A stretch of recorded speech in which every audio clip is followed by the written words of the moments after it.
narrative. And I think that's where the whole technology comes in. Thank you.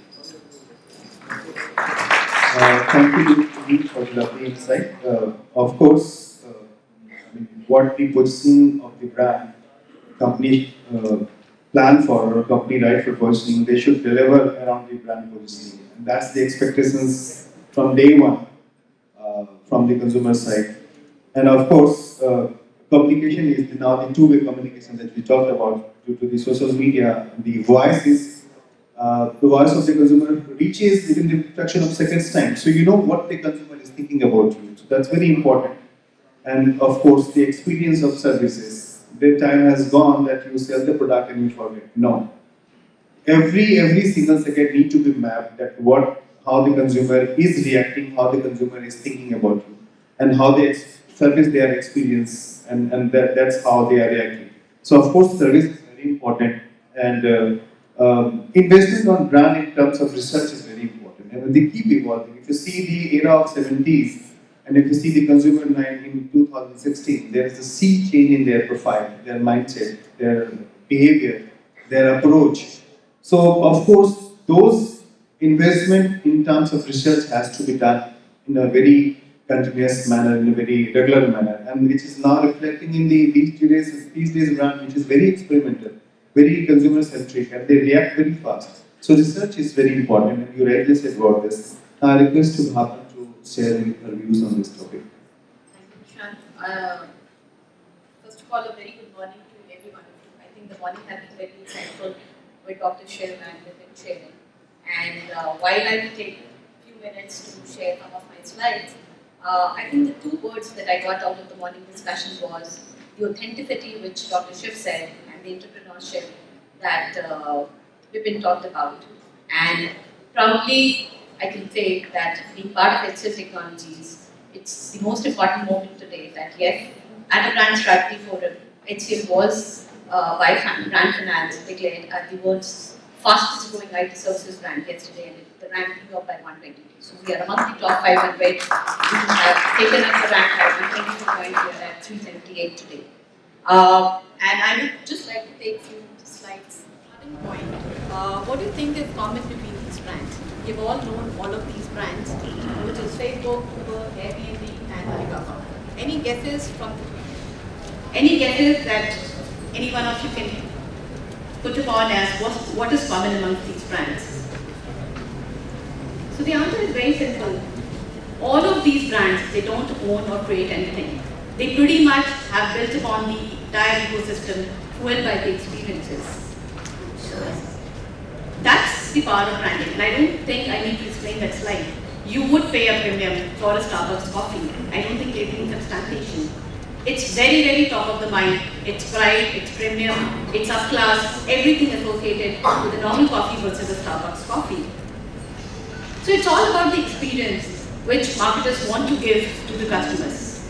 At the end of the day, and as the morning discussions also said, you may have the highest budget, but if your brand is not about giving the best story and the biggest heart to share the experiences that the customers are looking for, backed by a promise, you are pretty much nowhere. So you may have the best of the ammunition in terms of budgets, advertising, and a very good strategy, but ultimately it all boils down to the fact that you need to have a promise. And rightly so, brands are not what they want to portray.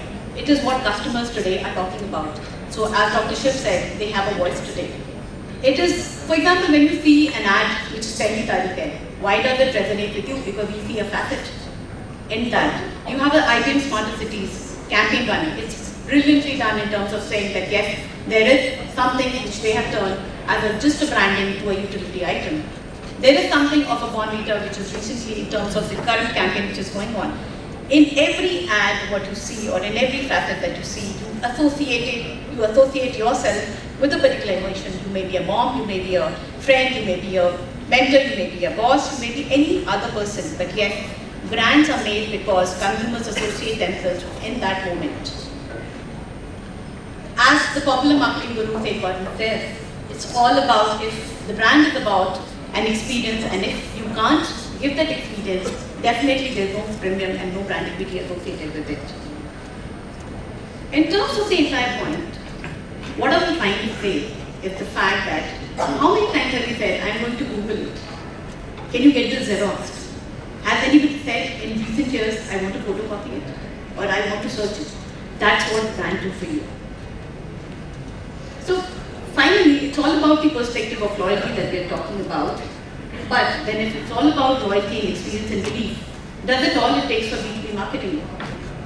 In B2B, and HL Technologies is a B2B company, how have we made a difference?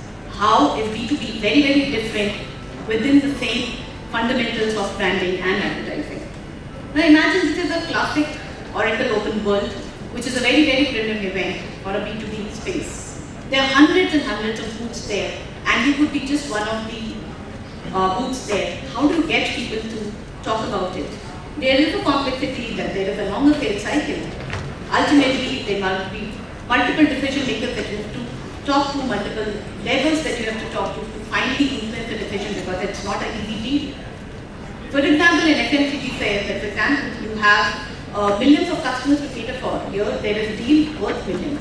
So definitely there is a difference in B2B marketing. And finally, in the sense that here is an impact of a sales force. It's not that the customer is buying something off the shelf. The sales force is closing the deal. So therefore, marketing plays a secondary role. The sales force is the prime thing that needs to go and deliver that impact and the belief that yes, as an organization, we can deliver.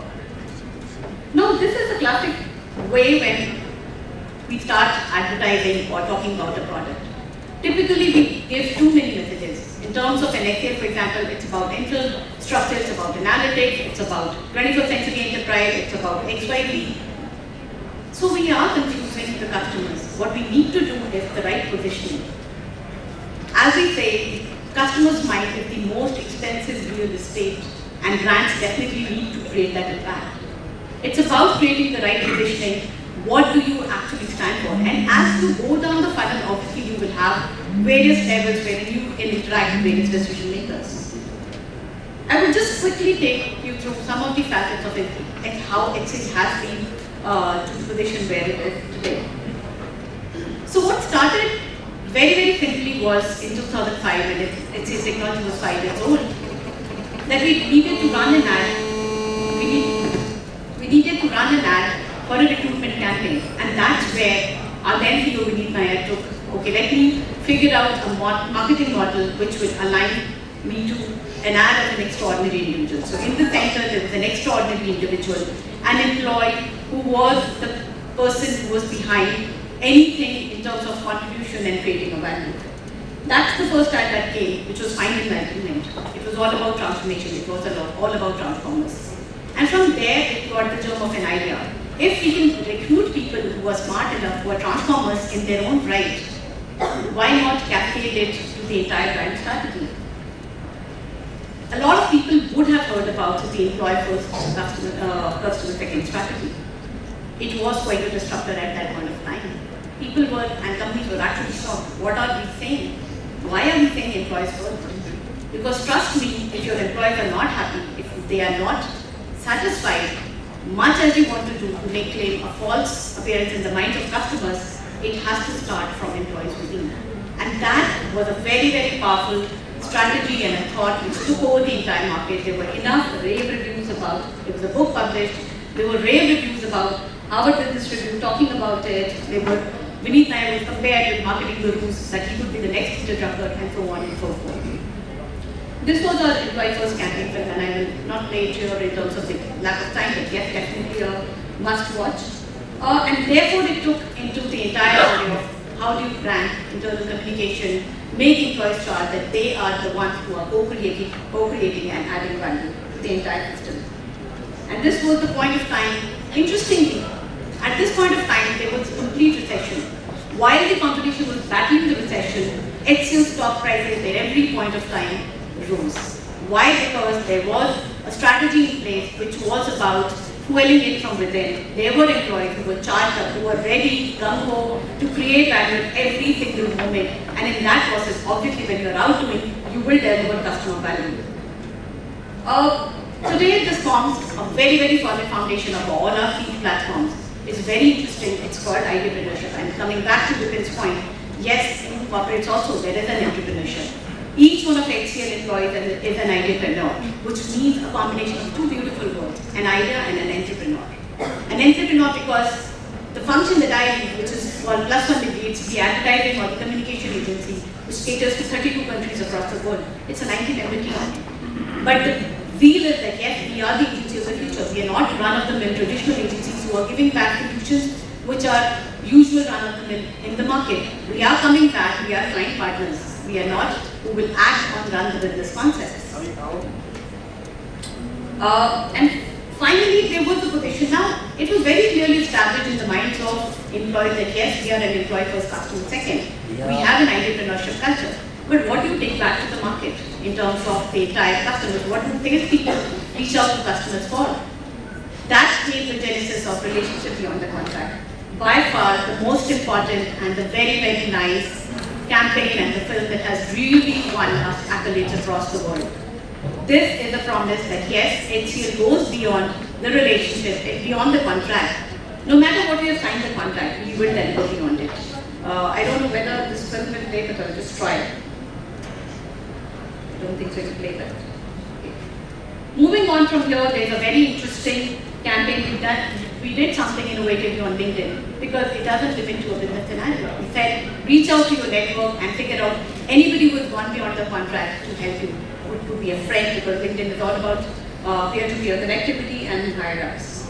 These are some of the snippets. And finally today, the access model, which HCL Brand Tech follows, is all about, it's no longer about each of the individual parameters. It's full-blown program in itself. There is a thought leadership in terms of the straight talk platform. There's entrepreneurship culture and two clear identities for an external and internal world.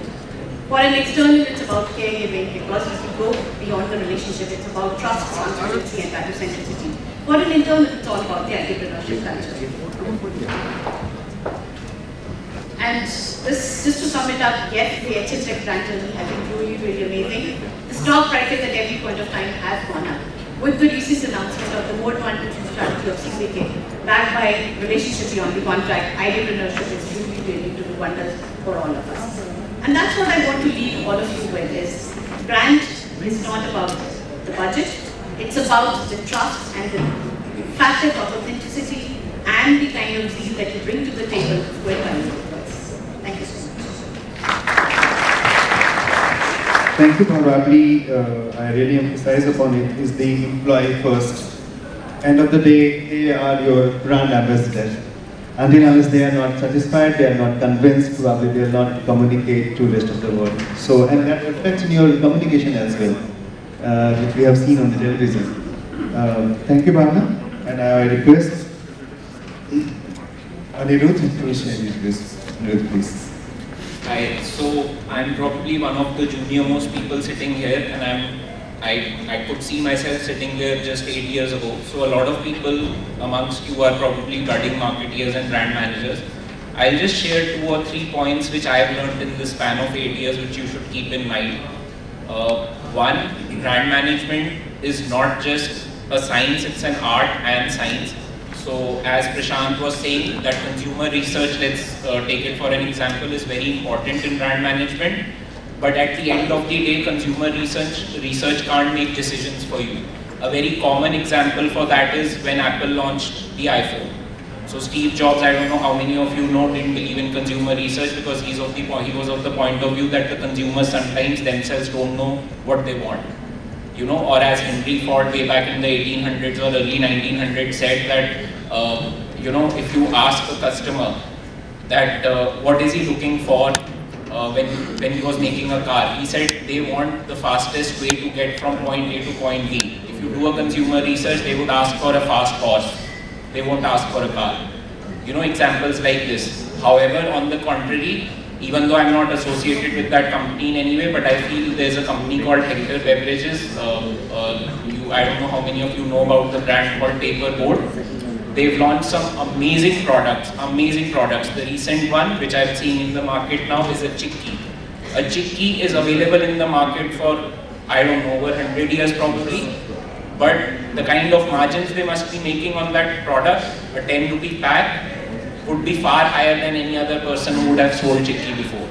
And so For them, for example, consumer research, I'm sure, would have helped in a significant manner because they've been able to tap very deep-seated consumer insights of the Indian consumer. Look at their flavors, look at their packaging, look at their availability, the kind of stores they are available at. Also, a lot of times, two classic case studies which I'll share with you where consumer insights, if you depend too much on them, can cause disaster. I don't know how many of you know about the classic Coca-Cola example. When Pepsi was gaining a lot of market share, I think it was in the US, they did a very thorough consumer research. They said, we'll relaunch the Coca-Cola with a new taste. It was a complete disaster because what the research didn't capture was the emotional association that the Coca-Cola consumers had with the brand. It's not just about the product, it's about the promises, the emotions, all of that, what is associated with the brand. Also a tendency of a lot of new brand managers, and this was, actually I had faced this when I joined Nestle way back in 2008, a very common thing that brand managers enjoy doing as soon as they get onto a new job. Oh, let's do something new, let's change the packaging, let's change the color, let's do that. So one of the principles for brand management that I would urge you to keep in mind is consistency. An example very close to my heart because I've worked on that brand for almost 2-3 years is Kit Kat. Any country you go, any country across the world, you see the same Kit Kat. Yes, the taste may be slightly different, suited to the country, but if it's the core promise of the brand, have a break, have a Kit Kat. No country will you see is even, so big companies, they have put systems in place so that a lot of enthusiastic brand managers can't jeopardize this. So you are not allowed to make changes to the core brand promise anywhere in the country. So these are some of the things you need to keep in mind. Now that I'm working with Philips for the last 2 years, I have learned 2 more things that, as Bhavna was also saying, just because you have a lot of marketing money or budgets, etc., doesn't always guarantee you success. Because you may spend 5 crores on a TV campaign, all that can go for a toss if 2 people write a review on Amazon or on Facebook that, listen guys, what you're propagating on your advertisement is a lie, we don't believe in it, this is the proof. It can go viral in 2 days. So that can be far more effective advertising or negative advertising as opposed to what you are trying to convey to your consumers. So I think these are some of the things which you should keep in mind when you go on a new brand management role. And one more thing, yes, with experience you learn how to be a better brand manager, but it will always help you if you think of yourself as a fresher every day you walk into your office, because that's what brand management is about. Yes, brand is not only the science, it's the art as well. And as you rightly